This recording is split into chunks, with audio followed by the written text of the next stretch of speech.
105, and the Harris County Department of Education Board of Trustees meeting is now in session. The Board of Trustees of the Harris County Department of Education now convene in the board meeting on Wednesday, November 29, 2017 in the boardroom at 6300 Irvington Boulevard, Texas at 1:05 p.m.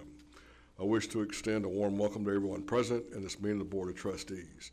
As trustees, we're here to set goals, listen to reports from the superintendent, approve budgets, contracts, personnel appointments, and make policies for the district. It is not the role of the board to make day-to-day operational decisions. The management and day-to-day operational decisions of the department are the responsibility of the superintendent. We have policies and procedures in place to resolve concerns and issues. This is while others are speaking and that cell phones are turned off or in silent mode. Thank you for taking the time to join us and for interest in the Harris County Department of Education. Okay, we're going to start with our invocation. I understand it's going to be Tiffany Kroon from Case. Tiffany? All right, please stand.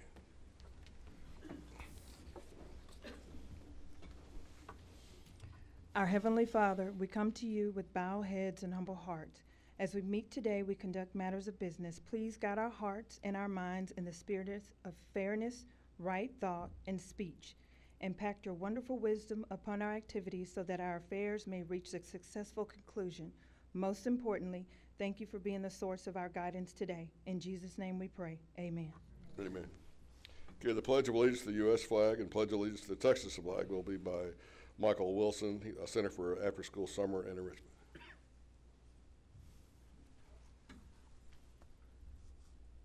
I pledge allegiance to the flag of the United States of America and to the republic for which it stands, one nation, under God, indivisible, with liberty and justice for all. Honor the Texas flag. I pledge allegiance to thee, Texas, one state, under God, one and indivisible.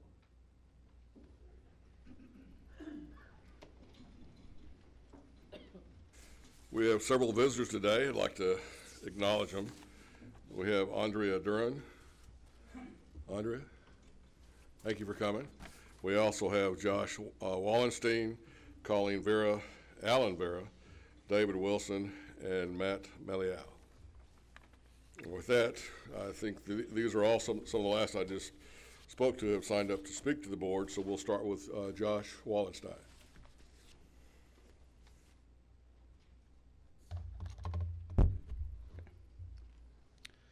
So trustees, thank you for your time. Again, I'm Josh Wallenstein. I keep being asked to state where I'm from and what I'm doing here. So I'm a candidate for an office I have a campaign to join you on your board next year. At next year's election, I'm at votejw@yahoo.com. I'd like to take a few moments to address the topic policies. As a compliance lawyer, that might not surprise you that seems to be kind of a focus of mine. Policies are your internal laws. You don't dismiss them arbitrarily. And one of your policies, policy CW, governs situations that could constitute a conflict of interests. This policy is meant to prevent self-dealing. It's meant to prevent even the appearance of unseemly behavior that could undermine our faith in you, our elected officials. Unfortunately, you've willfully violated this policy twice. First, the policy says twice the board prohibits the naming of a building in honor of any individual, living or dead. The policy says this twice, and I'm loath to accept the explanation that it was a cut and paste error. I think it says this twice because it is so important to the integrity of this board or to the board that approves this policy, including you, that this is repeated in this policy. It also says that the public must be involved in the naming of any building. There is a public hearing process that is outlined in this policy. So this policy was violated twice. Policies are not to be waived arbitrarily. Local policies need to have an exception process within them or need to be replaced with something else. And you today have upheld this policy in your policy meeting this morning. You don't waive policies arbitrarily because you feel like it or because you're the board. These are your policies that you've agreed governs you. This is not Venezuela. This is not Russia. This is Harris County, Texas, in the United States of America, and we don't behave like that around here. Instead, we hold you as our elected officials to a higher standard, and if they don't meet that standard, they're subject to our opprobrium. Now, at the policy meeting today, this morning, you voted to uphold this policy CW. This is indeed part of your legacy as board members of this board. I now ask you to demonstrate your integrity as elected officials by correcting the egregious policy violations that have occurred and scheduling an agenda item that was mentioned in the policy meeting this morning to rescind the decision to name your buildings after Ronald Reagan and Trustee Michael Wolf's mother, Ethel Wolf. Thank you very much.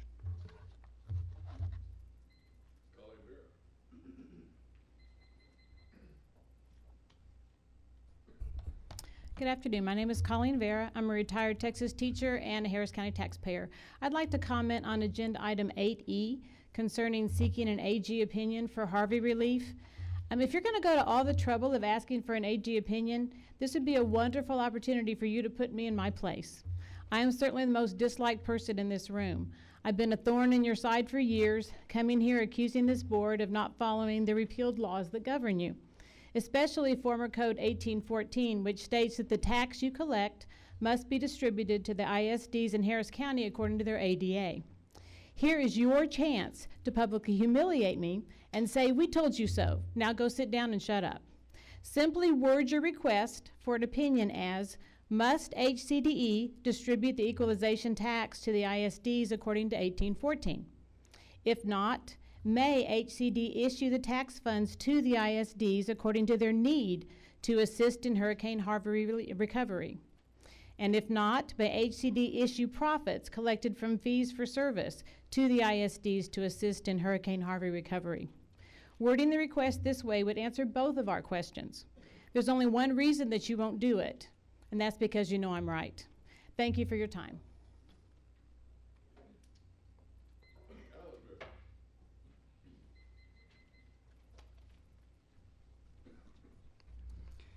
Mr. Board President, Mr. Superintendent, HCDE trustees. My name is Alan Vera. I'm a native Hispanic Texan, a Harris County taxpayer, and an Army Airborne Ranger Vietnam vet. I'm here today to speak about an initiative raised at last month's meeting regarding the Pledge of Allegiance and HCDE of some of the most selfish, self-centered celebrities in our country. Even sadder, the trustees want HCDE policy to encourage the students and staff and the students in its care to also become supporters, if not copycats, of these same celebrities. This is not about the First Amendment, regardless of what its proponents claim. This is about a compelling need to selfishly grab attention with no regard for others. It's about spoiled, selfish people yelling, "Look at me! Not the flag, look at me!" It's about pouting, stomping your feet, and holding your breath until you turn blue. It's about a personal choice to sit, complain, and whine about random grievances rather than stand up and take action to create rational, lasting solutions to whatever real-world problems affect you. This initiative is about taking the easy way out. It's about being lazy. The students entrusted to HCDE for alternative schooling and soon for drug help are already lacking many of the values and the discipline they need to succeed. They're already in the bad habit of putting their personal preferences and their need for attention above the good of others. They already fail to integrate their behavior with the norm required for orderly public school education. That's why they've been referred to HCDE in the first place. The so-called Pledge of Allegiance First Amendment initiative brought up last month will only encourage these already troubled students to act out more, to further place their own egos above the good of their classmates and teachers. It will reinforce the self-centered bad habits they already have. It will degrade the level of success that you're already achieving, and it will actually hurt the very students it pretends to protect. Given the backgrounds of the students entrusted to HCDE, I think this is a very, very, very bad idea. I suspect the trustees behind the initiative actually know this, but maybe they just feel that you all aren't paying enough attention to them. I'll close with a bit of political advice for the board.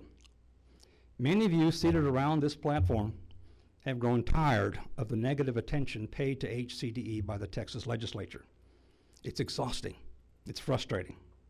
But if you were to even flirt with a policy encouraging your students and staff to ignore the Pledge of Allegiance, then, with regard to negative attention from the legislature, I can only tell you, you ain't seen nothing yet. Y'all have a nice meeting. Thanks for the time. Mr. Board President, I yield the floor. Thank you, sir.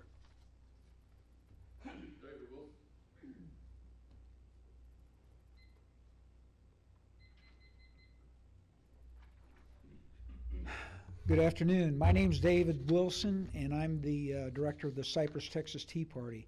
I want to speak to those trustees who have chosen to make a statement by not standing for the Pledge of Allegiance and who support First Amendment rights not to stand for the national anthem. I want to make it clear that the Pledge of Allegiance is not a pledge of loyalty to our government, but to our nation, which is made up of we the people. If any government entity becomes tyrannical, it's our responsibility to replace it. We do not answer to the Harris County Board of Education. You trustees, you are to serve and answer to us. Refusing to stand for the national anthem shows disrespect for the flag and the members of the armed forces. The national anthem pays respect to the people who have risked their lives being injured or died defending the United States. I don't understand how you could find it so hard to stand up out of respect towards our military men and women. These people are fighting for their lives daily, and they've left their loved ones behind to fight for our freedom. The men and women who serve our country are willing to die for you. Yes, you, the ones who don't have the decency to respect them. The pledge isn't for our government, it's for our nation. It is nothing other than a pledge of unity and solidarity for your fellow Americans. The flag symbolizes a bond of and census and spirits of a common sense that makes us as a whole, makes us together as a whole. Refusing to stand for the national anthem angers many and sows division in our country. NFL players who have refused to stand for the national anthem have caused division among their teams, their fans, and across the country. I would challenge you to tell me and the other citizens here at this board meeting what injustices you have seen in the Harris County Board of Education that you feel the need to take this disrespectful action. The people need trustees who will provide leadership that serves to unite people and not divide them. I thank you for the opportunity to express my feelings and the feelings of many other patriotic citizens of this great country. Thank you.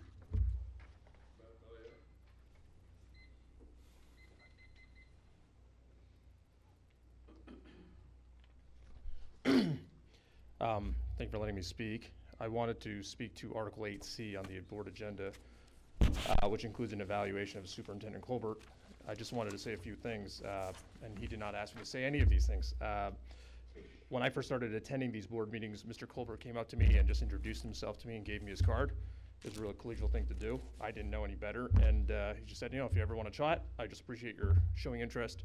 And within a week's time, we were speaking.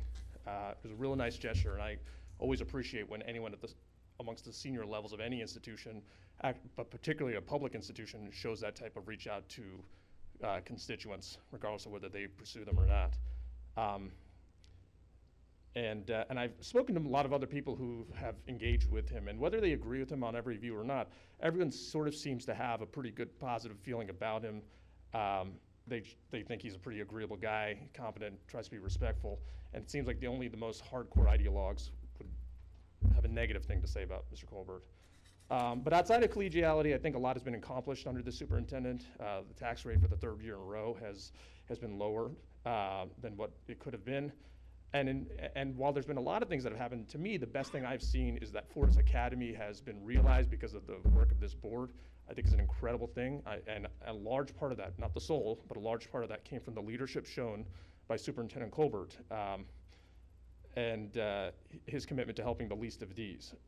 And that starts with helping kids break addiction so that they do not wind up in prison, which is at the very least in everyone's fiscal interest. And then from a moral agenda, I just think perspective, it's very important as well.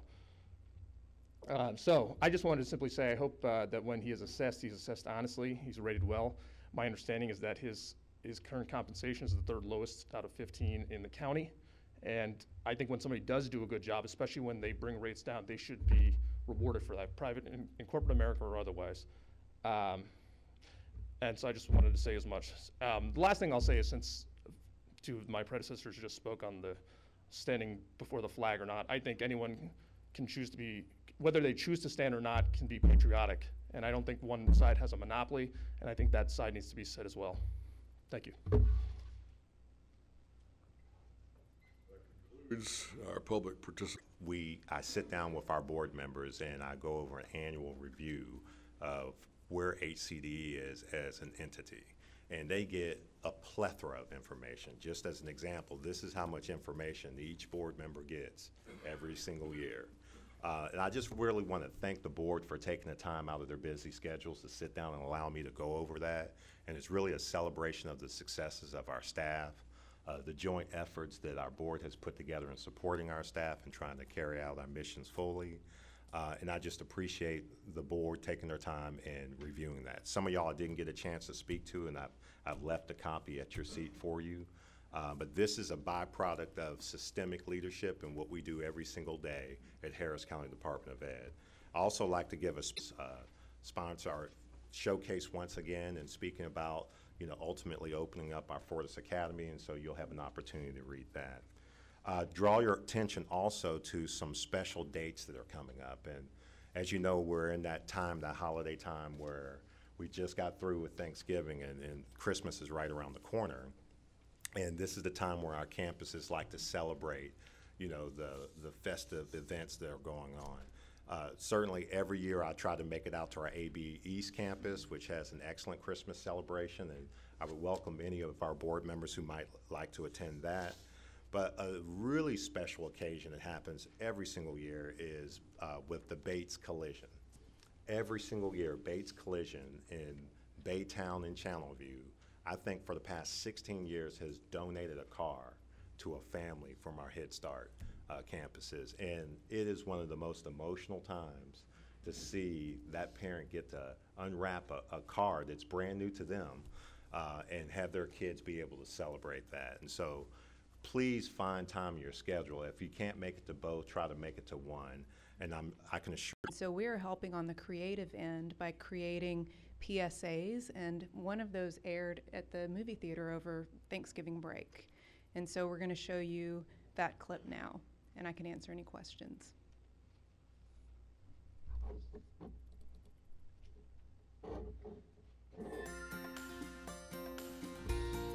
We live in a very diverse society, and in that classroom you will have people coming from all socioeconomic backgrounds, speaking different languages, practicing different religions, but everyone is there to learn.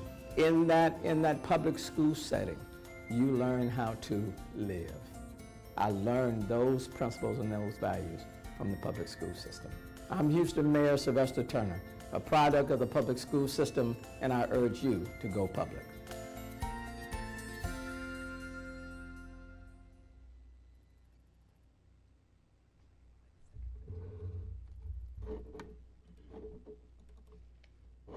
It's not just about calculus or trigonometry. It's about how do you cope when you leave the classroom, how do you cope in life. I'm Houston Mayor Sylvester Turner, a product of the public school system, and I urge you to go public. So I'd just like to compliment Mrs. Spencer's staff. One, I think that's an indication of us continuing to try to have collaborative relationships here locally, and their confidence in us and being able to produce products like that. And then two, I'd like to compliment your staff for the quality of the work that they do. So that's all I have for this month. Thank you, Chair. And I would like to give a quick shout out to Daniel Villarreal in the back. Daniel's the quiet one in the back. He is the quiet one, but he did the majority of the work on this video project. Several of the school districts were so impressed with it that they played it at their monthly board meetings. So thank you, Daniel.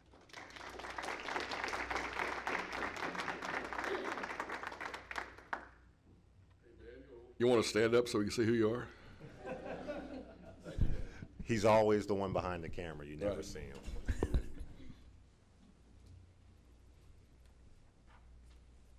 Okay, presentation to the board of the meritorious budget award to HCDE for excellence in the preparation and insurance of its budget for fiscal year 2018.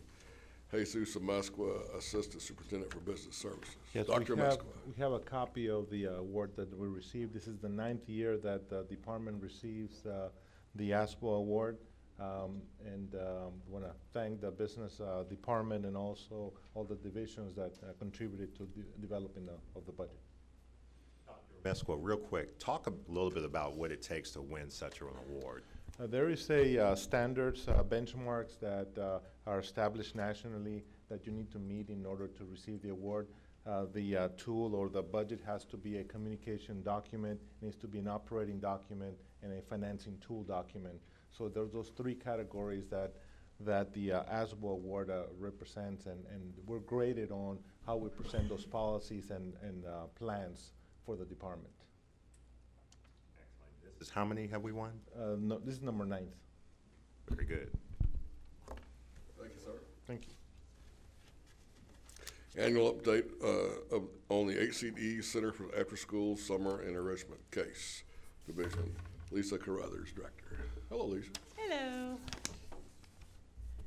All right. Well, good afternoon. I am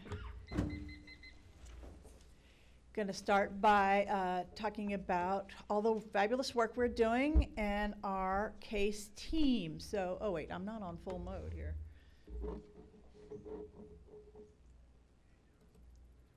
There we go. So, team, will you mind standing up? Speaking of awards, we just recently, one of our team members won a new award. So this is the case team. We have several employees from a variety of backgrounds. I always talk about, we have social workers, we have educators, we have public administrators, former teachers. We have to include, since we're talking about this, Adrian, because Adrian was a student at Chavez High in our after-school program. And when he was working in Dallas, we nominated him, and he won the award. And when he graduated, we hired him up. So that is, it's our success story of growing up in a program and now working for us. And Chaz, don't sit down. Sit down. And Chaz started as an intern and then finished her Master's of Public Administration while she worked with us last year, and so now has gotten the award. So these are young people working dedicated to our field. Thank you. So these 26 people right here are what make it possible. And in our 2016-17 school year, we supported 14 school districts.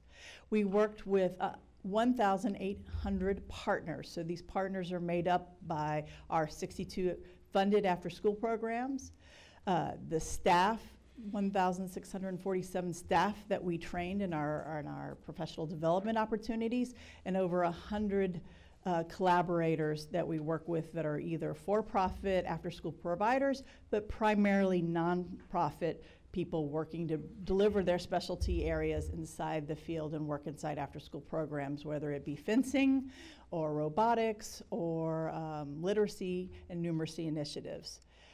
All these people come to be able to serve the 16,000 kids that we served last year. So we served 15,000 kids and 1,000 parents. And so one of our funding streams does allow us to engage the parents as well. The way we do this is primarily we start off with programs. Our foundation is built off of these after-school programs. The two primary funding streams, we have 24 partnership project sites that we invest in a match situation with the school districts.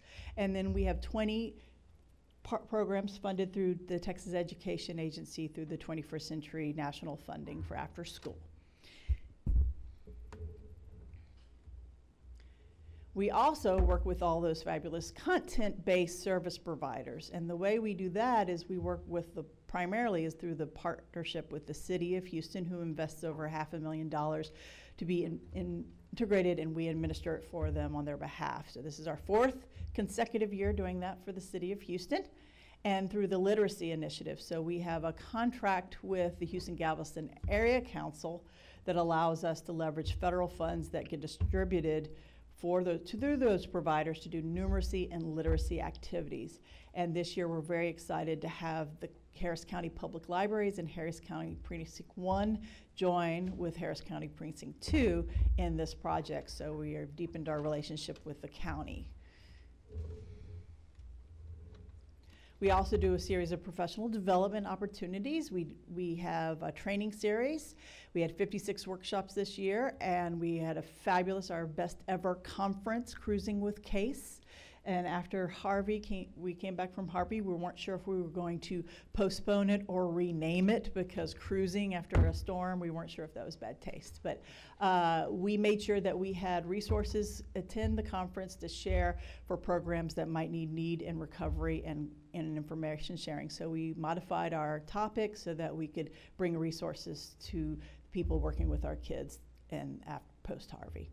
We also this year got a contract with United Way to expand our quality coaching services. We're very representation from higher ed. We had representation from several community partners that came and helped us at the conference.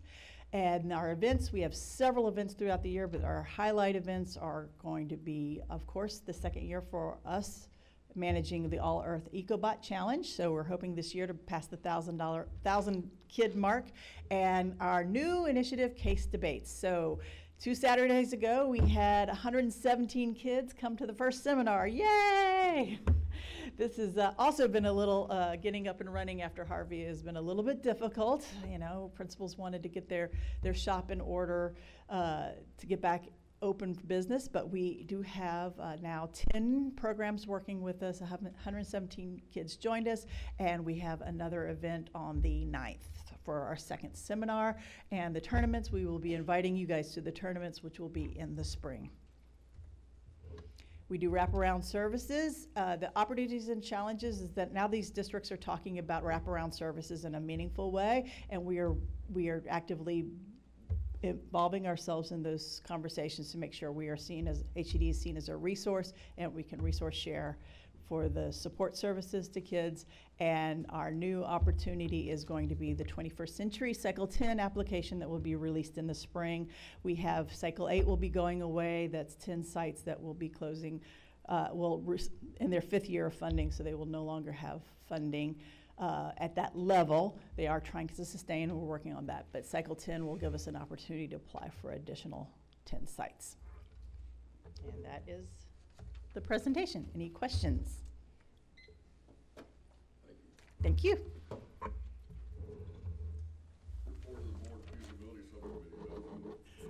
This month I have nothing to report. Thank you. Other reports from board members concerning attendance or participation in a board or HCD-related conference, event, activity, or committee. Accolades for an HCD staff member or other deserving person. Do I have any? I'd like to again thank Dr. Carruthers and Case and Ms. Finley for inviting me to the Out of School Time Conference, and it was great to see our broader Harris County community come together to be a lifeline for students and for our schools. I'd also like to thank Carla, our board, superintendent secretary, who also helps the board. She doesn't get thanked as often as I think she should be, and she's always helping me.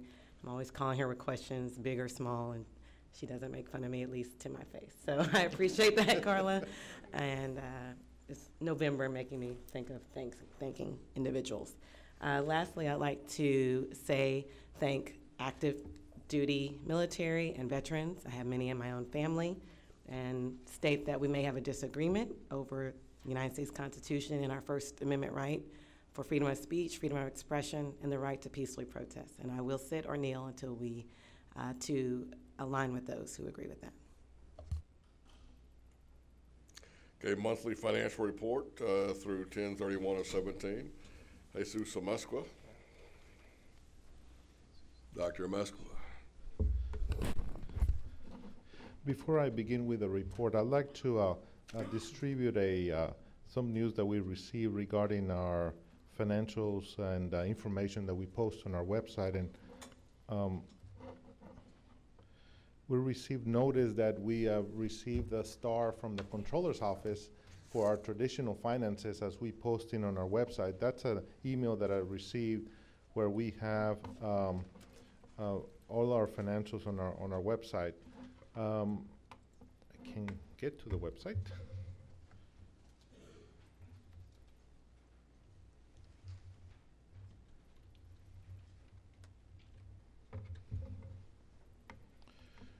So we've added a link up here that says transparency, and all our financials are rightly so and where they're at, but the state requires all the financial statements to be in one place. So when you click transparency, you have the financial transparency that includes traditional finances data, debt obligation, contract procurement, economics development, the Controller's Office. So this is the first one.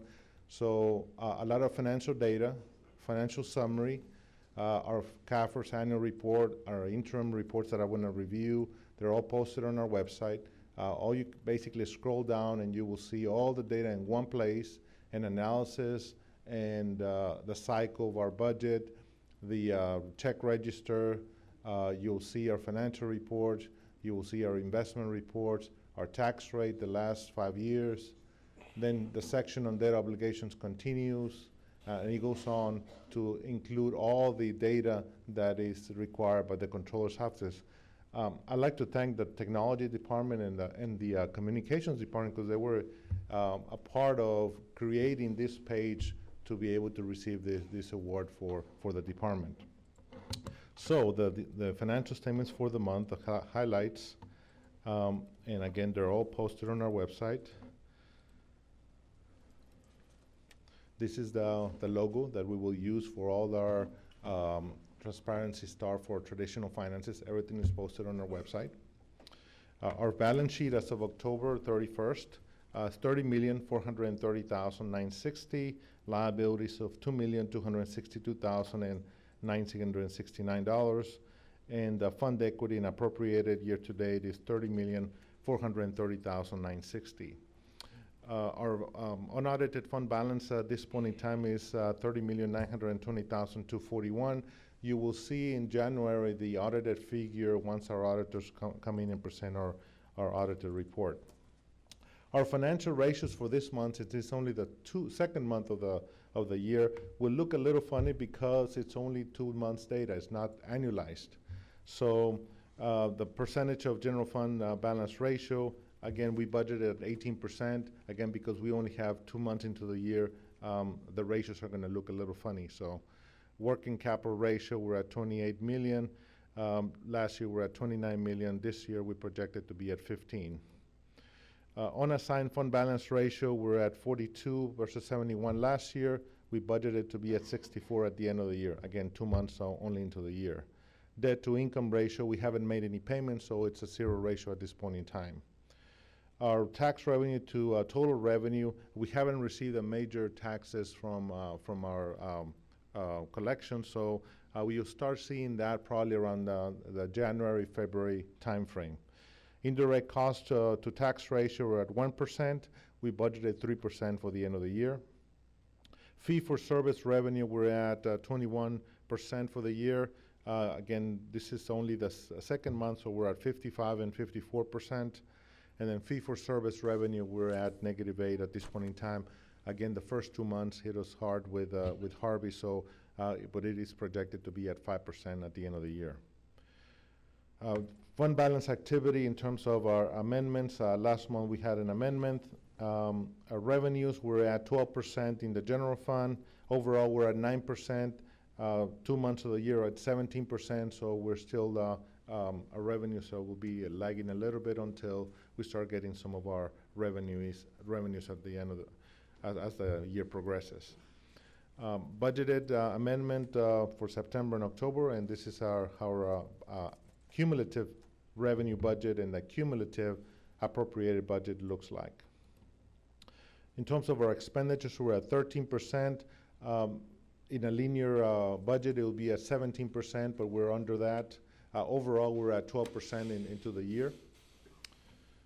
Our donations for the month were a total of $42,368.83. We had donations from Teacher and Learning Center, Head Start. We had some donations, and we had a donation from Mr. Wolf, and also from different categories totaling 39,000. So the calculator for the month, we can 17,279, and the detail, it's all in the package. We have 510 checks, 545 transactions, and 6 transfers. Our segment information for the year, we're at 2 months into the year. Education certification, 14,617. Records management, negative 44,252. School-based therapy, negative 840,302.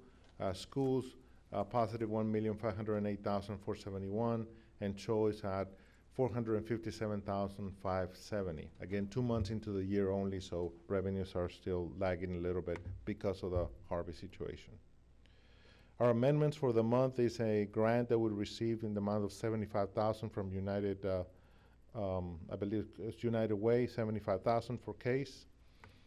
And then we have a number of adjustments to our grants from roll forward from the special revenue funds for early Head Start, $1,246,985. We have early Head Start, $195,407. Texas Financial Endowment, $19,000. Local Grant Fund, $2,500. Oliver Foundation, $3,000. And then several decreases in our 21st Century Grant. The net effect is an additional $1,441,103 in the new year. In terms of our construction, no additional expenditures have been made. The only thing was we had received interest of $9,487 in our interest earnings for the PFC bonds. We've adjusted the timeline given the approval of the architect, and so the timeline was adjusted downward given the estimated time for construction for the AB West campus. Questions on the financial statement before I go into the investment report?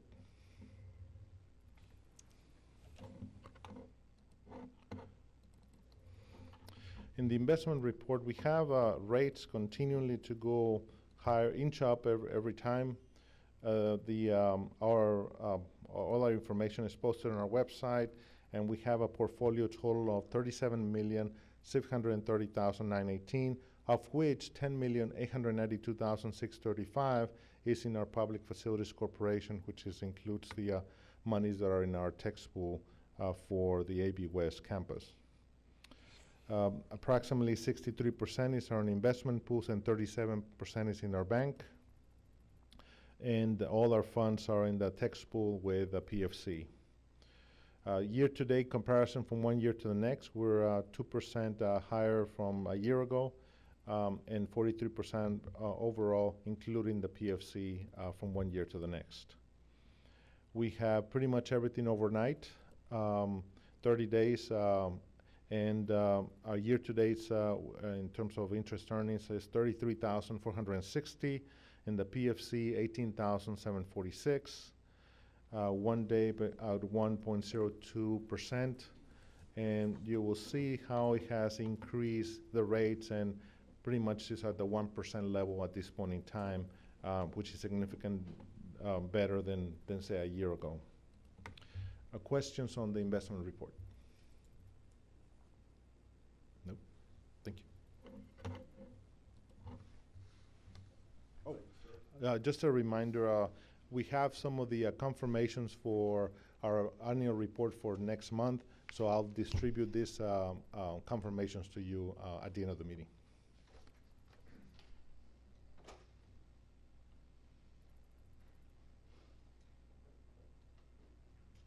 So action items, consensus. A motion? Or do we do it? Or you want me to do reserve first? Okay, let's do reserves. D4 and E1.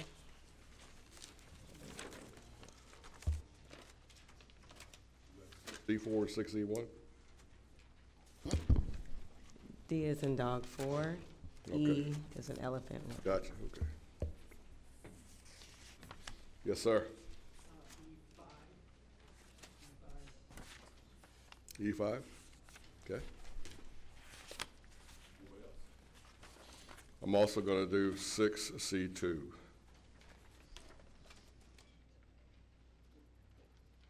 Okay, 6C2, D4, E1, and E5. Do I have a motion? Okay, Dr. Troutman, do I have a second? I'll second it by Dr. Moore. Okay, any discussions? Okay. Have a vote. Please raise your hand if you're in favor. Passes unanimously. Okay, so we're going to take these as we go. So 6C2, do I have a motion for it? Okay, got a second? Right. Oh, okay. I have to tell you that this should not say High Point School East. It should say AB School East. So are you, since y'all did the motion in the second, are you okay with that?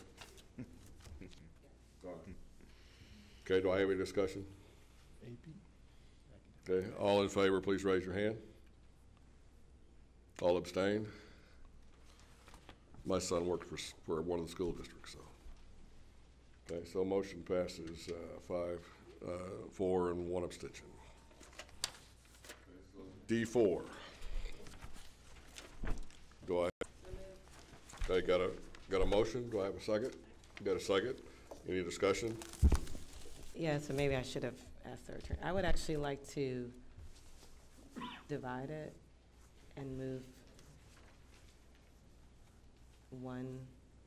You can make a, Sorry. if you'd like to make a motion to approve, to separate them, to approve certain ones, and then let somebody else make a motion to approve others, is that what you're wanting to do? Yeah, I only need to remove one.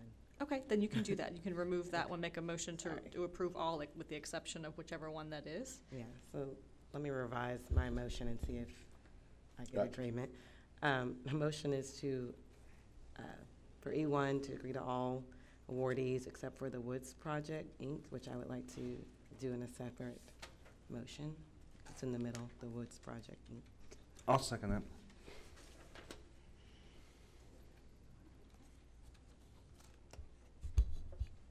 Got it.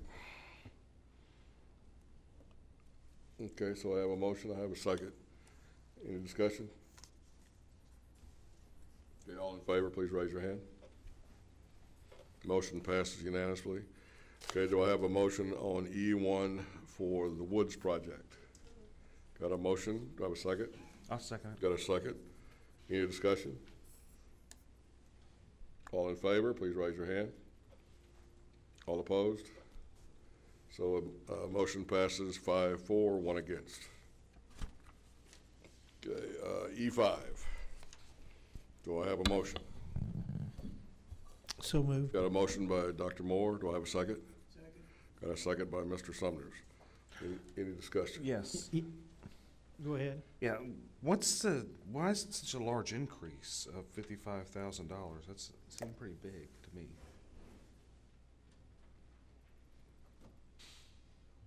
Some people with all the answers. At the beginning of the year under CH Local, we estimated the cost to be $100,000. The board approved that. When it came time to actually write the contract, they estimated, well, they didn't estimate, they said it would cost $111,000, which is more than the board approved. So we wrote the first contract for $55,000 and only go up $11,000. Well, the board originally approved $100,000 under CH Local. Okay. That's at the beginning of the fiscal year. There was no contract for $100,000. That was just our estimate. When we came time to actually write the contract, they said it would be $111,000. We couldn't write that because you had not approved that amount. So we wrote it for half to get us through most of the year. And now it's time for the remainder of the contract. So we're asking you to approve the total of $111,000, which is $11,000 more than you had originally approved. What did the 55,000 pertain to? When you read it, it seems like it was for a year, and now you're wanting to increase it by almost double it. It's very confusing.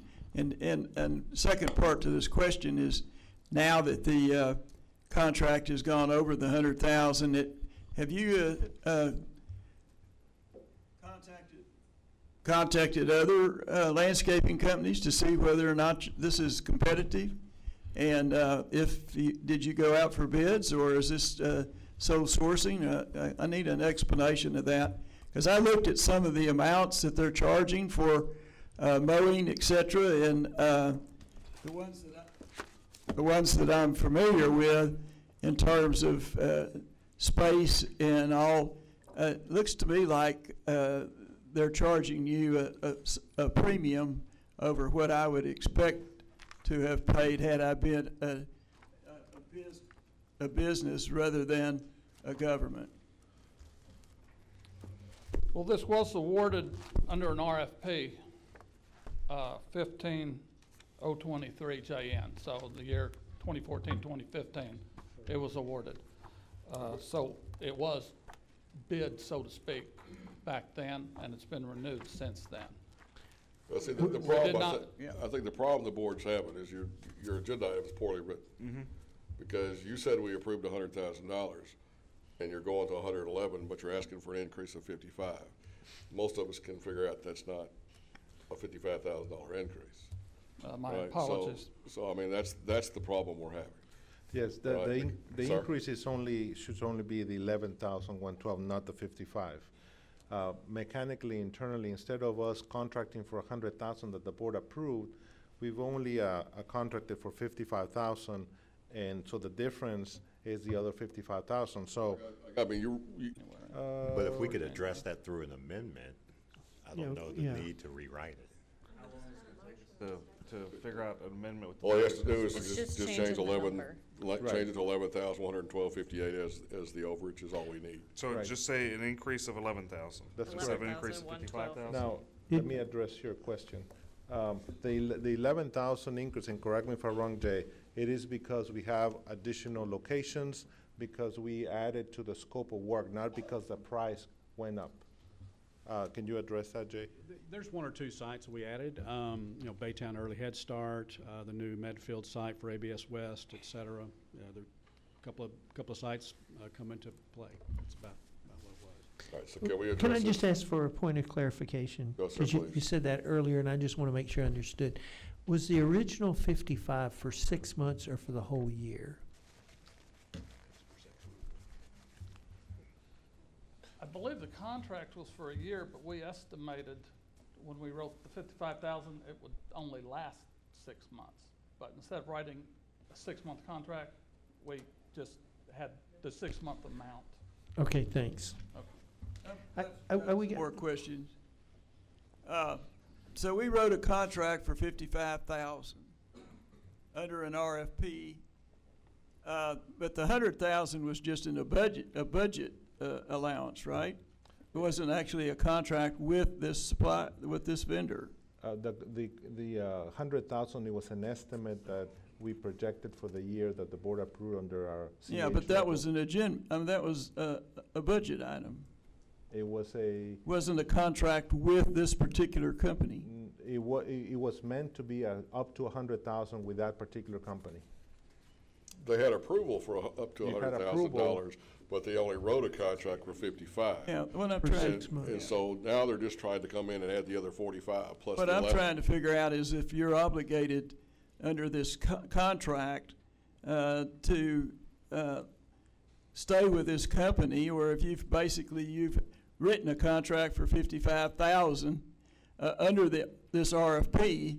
The RFP didn't specify this particular contractor when you requested it, and the 100,000 that was approved by the board at that time, we didn't know who we were going to be paying, right? No, we did know. It was for this particular company. So why did we write a contract for just 55,000 then? Why did we write a $100,000 contract and then like everyone is saying, add 11,000 to it, which is roughly exactly what the new properties amount is. When we estimated and when we costed out all the different locations, it ended up to be a total of 111,000. Now, at that point in time, we only had authority up to 100,000. So we didn't want to just say 100,000 and we're going to be left out. So in order to get going through the first 3 months of the year, the first semester, we just wrote a $55,000 to get going, and then come back to amend it by the $11,000 to the board. So 55,000 was for more than 3 months, though. It's about 6 months. 6 months. Well, is that what the contract says? It turns out to be about 6 months into the year when you look at that. It turns out to be. Yeah, with that total. Month? We're paying them by the location, by how many times they do the service. I understand that, but what I'm saying is the 55,000 was 6 months at something or other? Yes.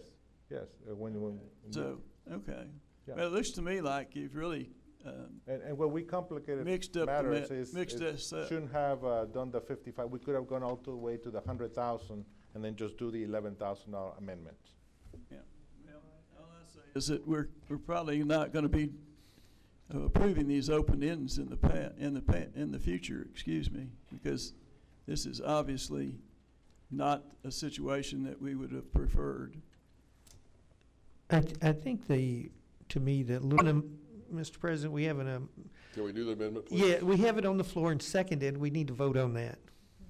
Well, and if, Dr. Moore, you made the original motion, so if you and Mr. Sumner's agree for a friendly amendment to change the 55,000 to 11,112.58, then that will take care of it. I do. Praise the Lord.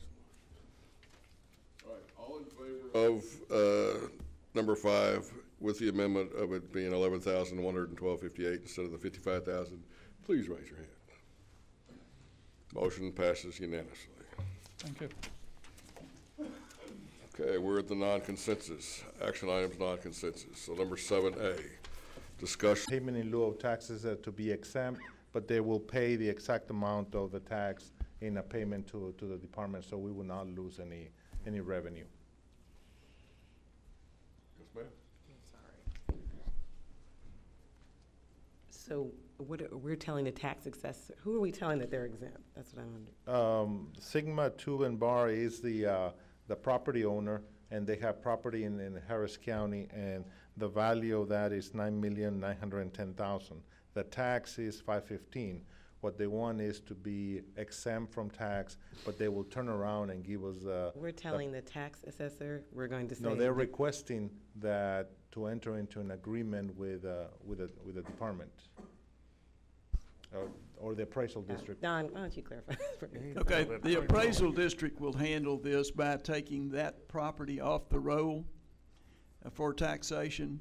I assume that Harris County has previously approved this trade zone. There's an application to the Harris County, and some of the other jurisdictions have already approved it. So we're just following their lead and doing this.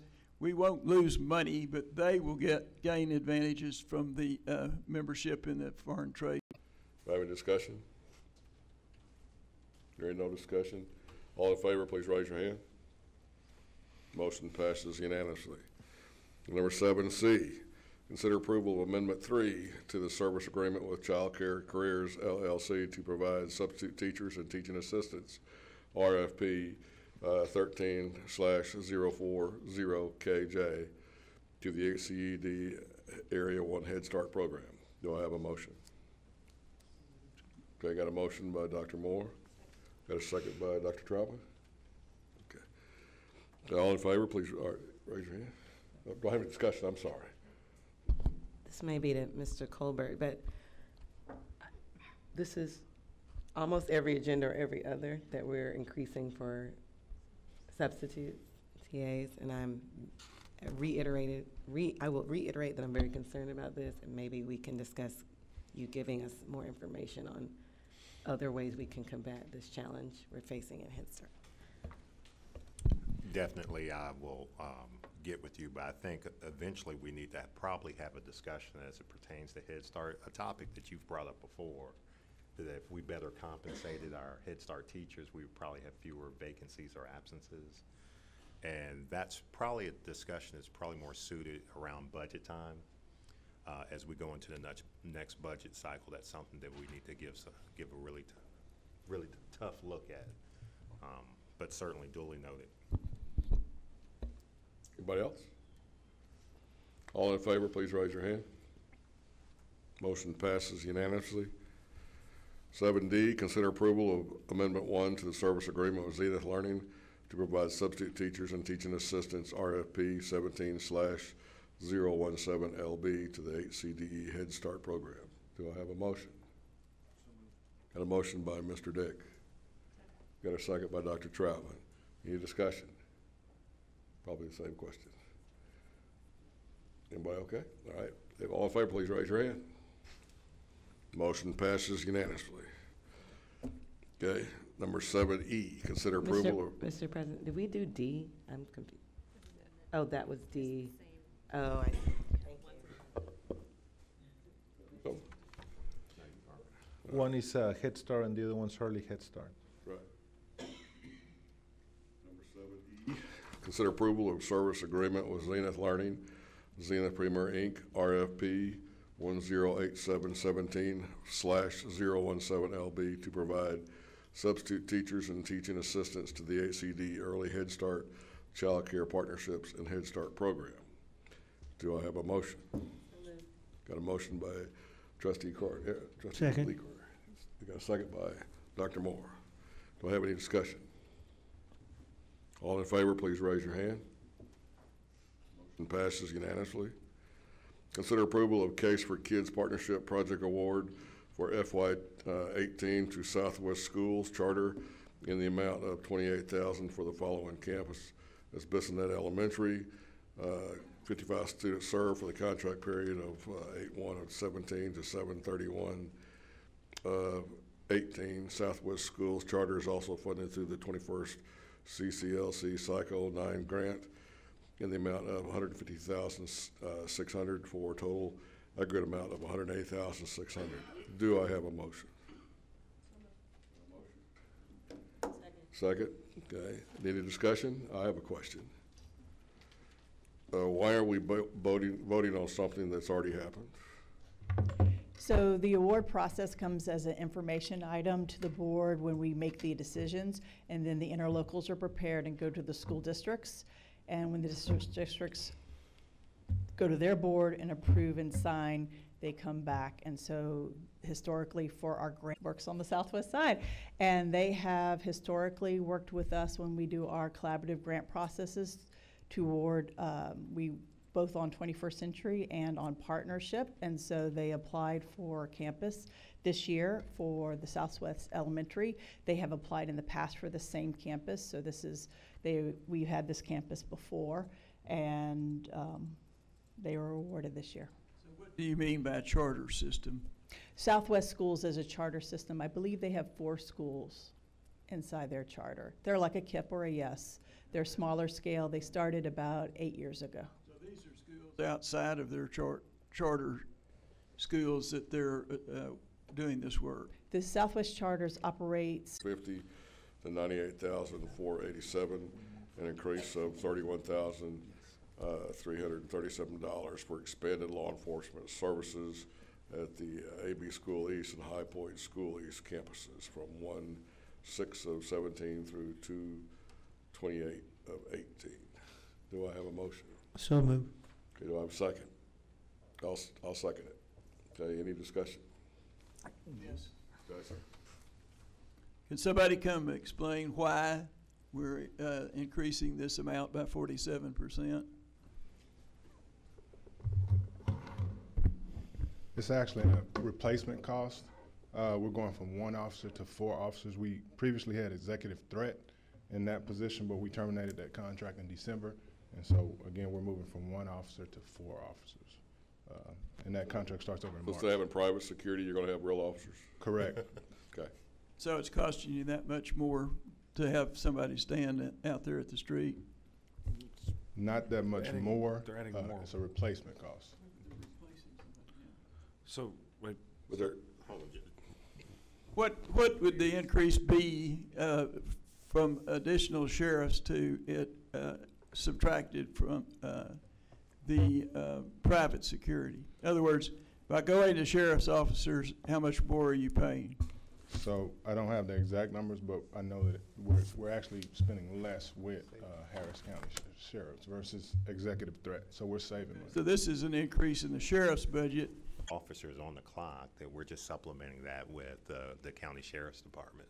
Because so this is like homeowners associations sort of get the contract deputies to for special purposes. Correct, but these officers will be designated to the campus. They'll be there. This will be their sole source of employment versus them having something else. Full-time, sure. Yes, sir. now, if I'm not mistaken, I do believe that you agreed in this contract that you don't have 100% of their time, but you agree that they can, I think it's 20%, I think it's 80-20 or something like that. Yes, sir, it's a split. They can leave and go do something with the sheriff's office if necessary. Yes, sir, if an emergency arises, So they need to call. it is like a homeowners association contract then. Similar. Say the agreement's more so with the county sheriff's department than it is the individual person who's in the position. Well, but the They're gonna provide the sheriff's department provides this same exact security to neighborhoods with an agreement that they're not fully assigned to the neighborhood, that they can make emergency calls. And that's fine with us. This is a win-win situation. One, we get to unify our law enforcement on all of our campuses, and two, we save money. Any other questions? Okay, all in favor, please raise your hand. Motion passes unanimously. Okay, number 7H, consider approval to replace network storage systems considered end of life with a new storage system for Irvington and NPO data centers. Do I have a motion?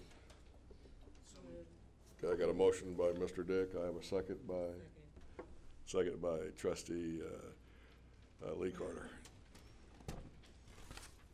Any discussion?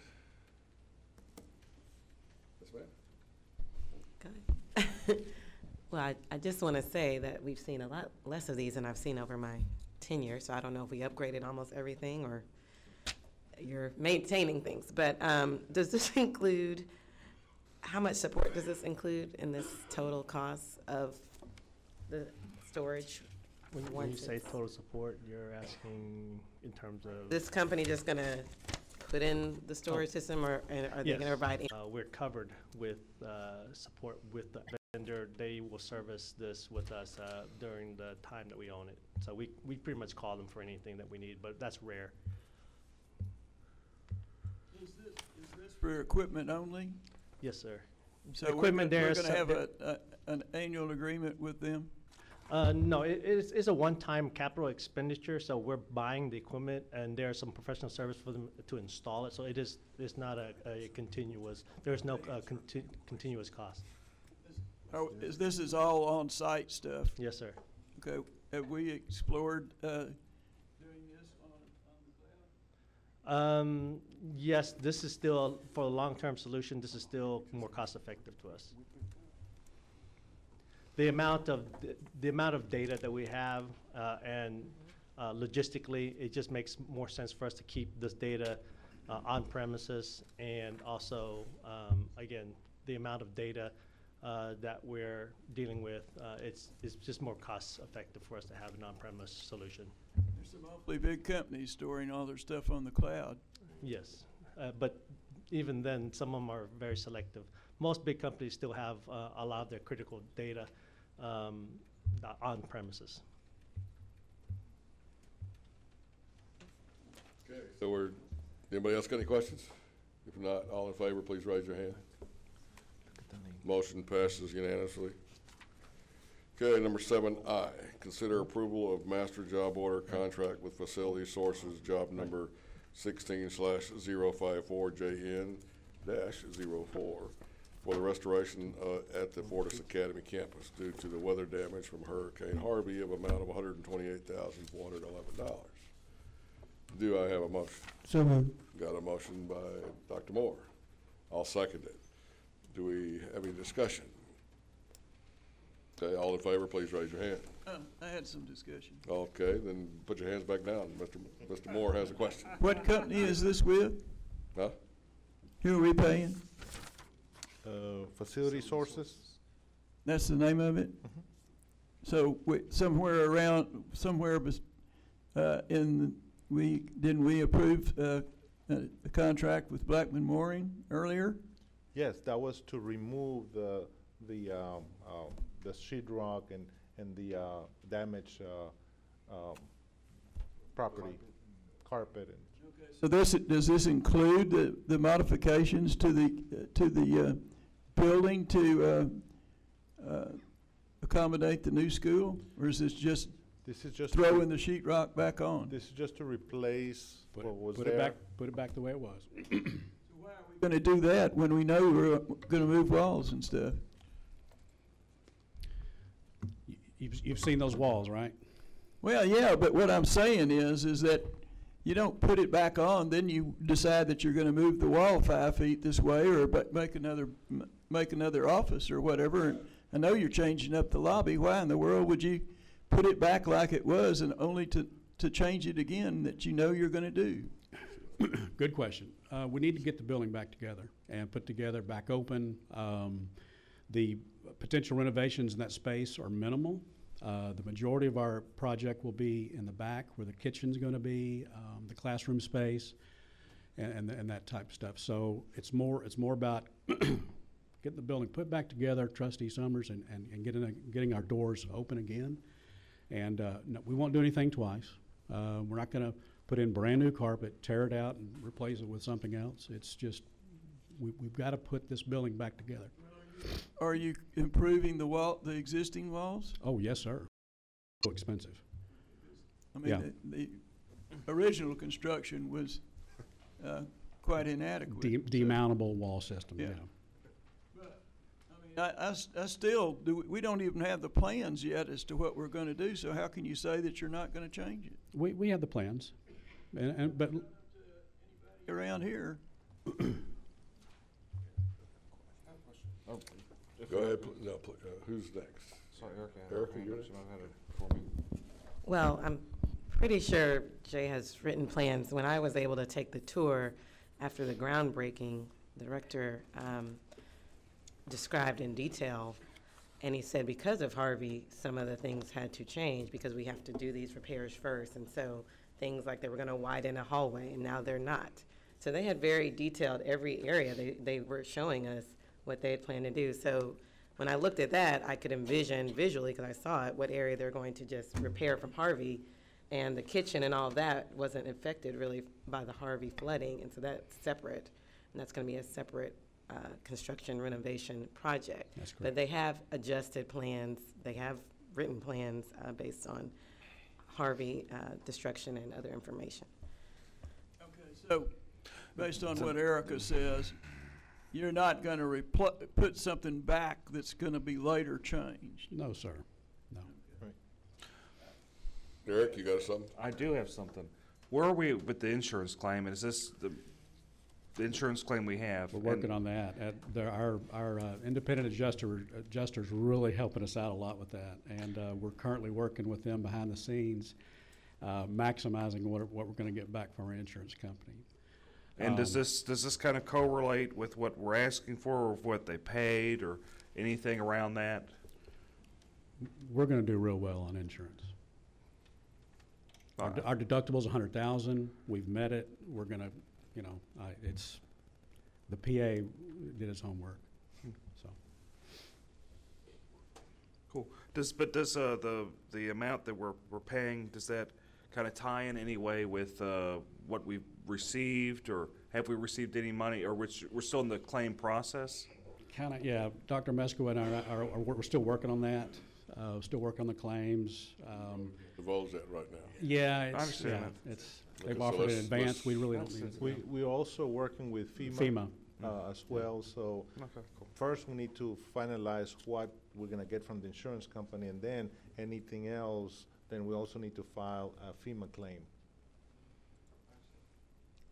You're not planning on opening this school before you make the changes in the plans, are you?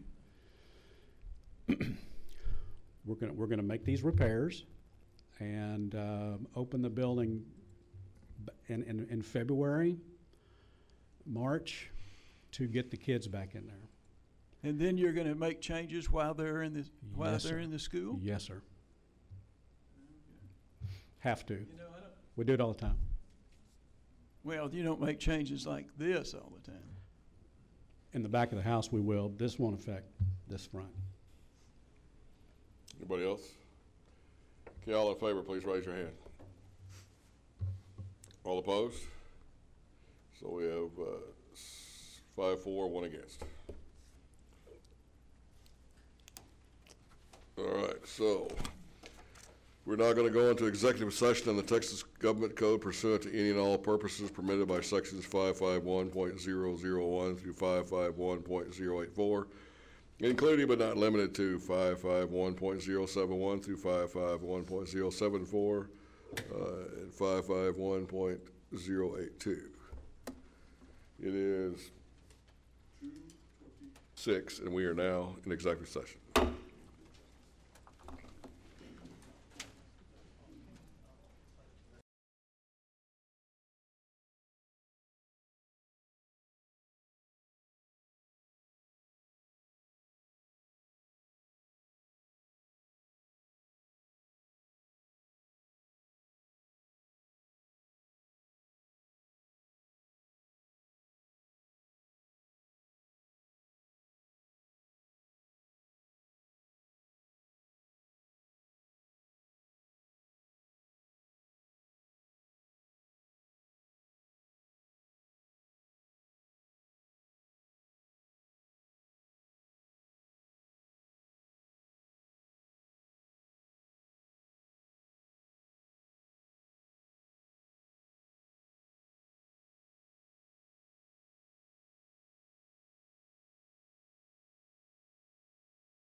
He's older.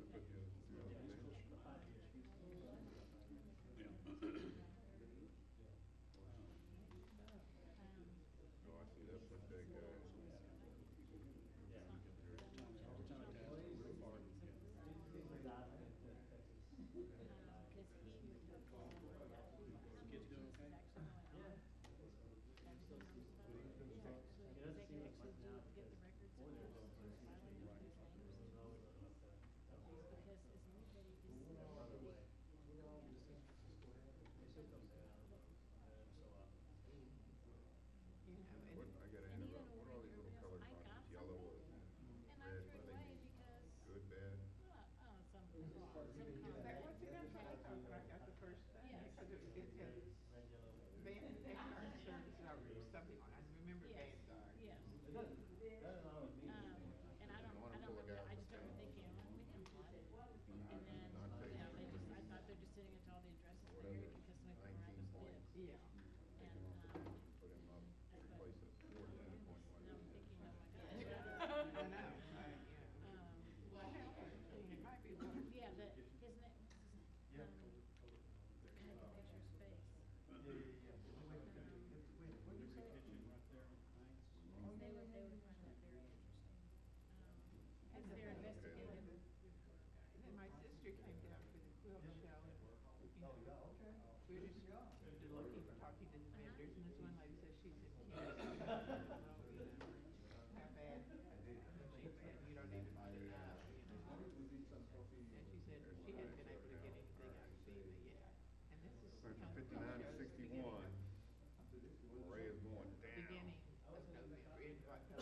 John, where you at?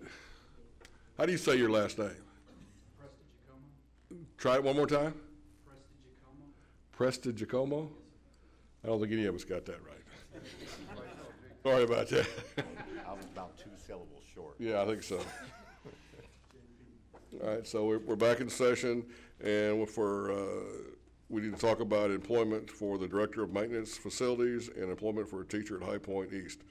Do I have a motion? Got a motion by Dr. Troutman. I'll second it. Do I have any discussion?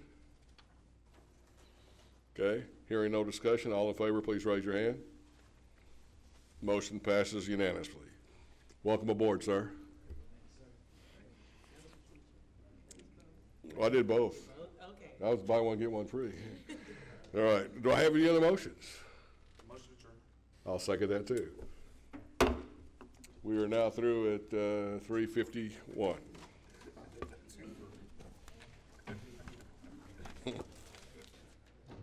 I had a twofer.